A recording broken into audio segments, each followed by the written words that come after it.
अस्सलाम वालेकुम। बात करते हैं पाकिस्तान ड्रामा सीरियल दो किनारे के लास्ट एपिसोड के बारे में जिसमें हम सबसे पहले देखते हैं जो मामला है उसको लेकर वलीद हॉस्पिटल जाता है, वहाँ से उसका चेकअप करवा के घर आता है और बड़े प्यार से फिर गाड़ी से उतारता है और अंदर लेकर जाता है। फिर वो बहुत खुश होती है, कहती है कि तब्दीली कैसी है।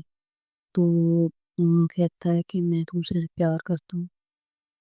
वो डरता है और इजहार भी करता है कि मैं तुम्हारे से प्यार करता हूँ किसी से नहीं। फिर वो उसको कमरे तक छोड़ के आता है। फिर ऑफिस आता है, वहाँ पे दो सवार होती है, उसका इंतजार कर रही होती है। क्या का इंतजार कर रहे हो, मेरी कॉल नहीं उठा रहा है, आपने मेरी बर्थडे नहीं विश किया। तो वो कहता है कि मैं तुम्हें क्यों बताऊं कुछ भी। तो कहती है कि हाँ तुम उस औरत के साथ होगी।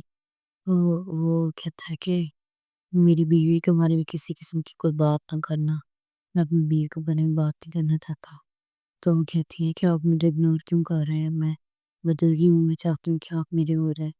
फिर वो गुस्से से उसके पास आता है, उसे डांटता, कहता है कि दूरी से बाहर मैंने सिर्फ तुम्हारी मदद इसलिए की थी कि तुम मुश्किल में थी, मगर तुम लगता है ये बात भूल गई हो कि मैं कभी दुआ की मौत को नहीं बोल सकती, तो तुमने वो सच्ची न, और मैं कभी जिंदगी में तुमने दुआ की वजह से माफ नहीं कर सकता।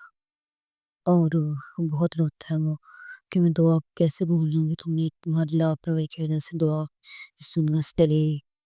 फिर वो बहुत रोता है और फिर आगे से तो रिश्तेदार को भी एहसास होता है और रोती है, कहती है मैंने गलती की, मगर मुझे नहीं पता था कि सब हो जाएगा।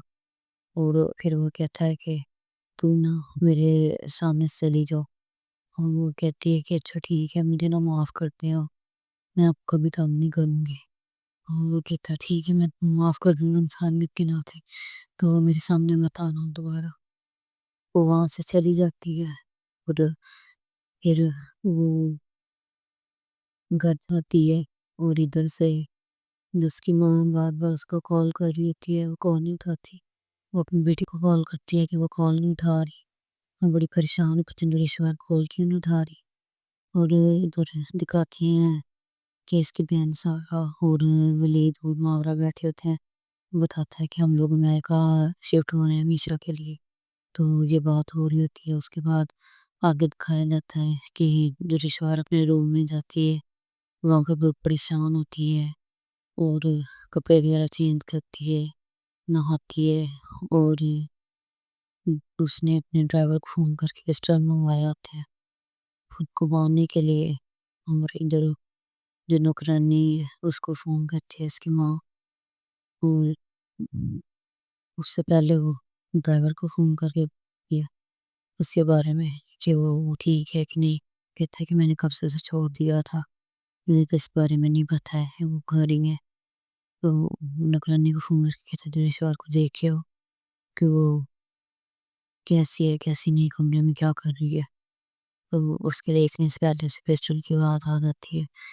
रिश्तेदार जो है भाग मर जाती है और भाग कर जाती है। उसकी नौकरानी जाकर वो चीखती है, उन्हें पता चल जाता है कि वो मर गई है। फिर दुरेशवार जो है खुदे कह रही मिथुन के डायलॉग्स होते हैं कि मैं वो दुरेशवार हूँ कि जिसे अपने हुस्न पर नाज था कि मैं बहुत खूबसूरत हूँ, कुछ भी कर सकती हूँ। और खुद पर इतना नाज था कि मैंने सबको तबाही पर रखा और खुद को भी तबाह कर लिया, सबकी ज़िंदगी तबाह की। और अब देखो अब मैंने एंड पर आकर खुदकुशी कर ली। और उसकी फिर खबर दिखाई जाती है। बाकी ये है कि हमें इस ड्रामे से ये सबक मिला है कि कभी भी खुद पर इतना नाज नहीं करना चाहिए एक खूबसूरती पर, और कभी भी किसी को कमतर नहीं समझना चाहिए। क्योंकि इंसान जो है कभी भी ज़वाल पर होता है और कभी भी अरूज पर होता है। और अगर आप किसी को इतने कमतर समझोगे तो आप जब अरूज पर होते हो तो आप अस्सी पर भी आ सकते हो। आप सबको ये ड्रामा कैसा लगा बताइए, बहुत शुक्रिया।